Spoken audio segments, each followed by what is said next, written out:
7 videos na bawal i-upload sa FB Reels or long-form videos.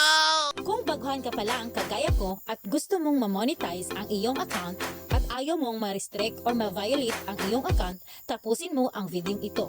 Ika nga, sharing is caring. 1. Bawal mag-upload ng may watermark or logo. Ito yung mga video guys na may nakalagay or makikitang logo guys. For example, logo ni TikTok or logo ni CapCut. Pwede naman siyang i-upload guys, pero dapat hindi visible yung watermark guys. Kasi marirestrict or ma-violate ka ng limited originality of content or unoriginal content. At dahil dyan, pwede kang ma-demonetize or ma-stop ang earnings mo. Kaya careful talaga. I-delete mo na lang yan after nito guys. Number 2. Unoriginal content. Ito yung mga video guys na kinukuha lang natin sa ibang SOCMED platform guys. Like from TikTok, Instagram, yung short videos sa YouTube guys or sa television.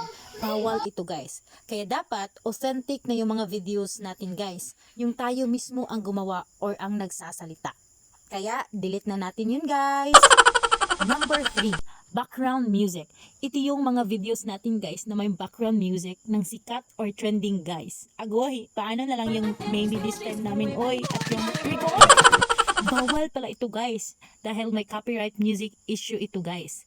At maaaring ma-demonetize tayo nito guys. Kaya delete na lang natin yung sayaw natin guys.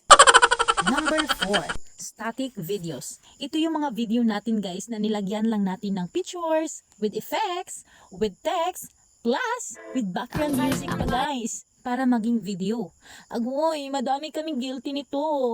Kaya pala di tayo ma-monetize eh. Kaya guys, delete na lang natin guys. Dapat kasi original video na talaga natin guys. Number 5. Slideshows of images. Ito yung mga pictures natin guys na nilagyan lang natin ng transitions, text, sound effects, and background music guys para maging video. Bawal pala ito guys. So delete na lang talaga natin yun guys, ha? Number 6. Looping videos. Ito yung short clip guys na paulit-ulit piniplay para humaba guys at maging video.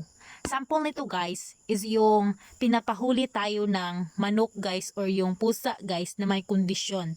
Bawal ito guys. Magiging fake engagement ito guys. Kaya iwasan natin yun guys. Number 7. Steady videos. Ito yung video guys na hindi talaga gumagalaw guys hanggang natapos na talaga. Bawal yun guys. Kaya delete na lang natin yun guys ha. Dahil kakatapos ko lang din ng delete guys. Kaya guys, be authentic na tayo sa ating mga video ha. Yung original na talaga na tayo na yung gumawa at tayo na yung nagsasalita guys. Para hindi tayo mapalo ni Boss Amo Manager guys. At kung gusto nyo pa ng more content na katulad ng ganito guys, comment lang kayo at i-follow nyo ako guys. Yun lang. Thank you for watching. Sana nakatulong.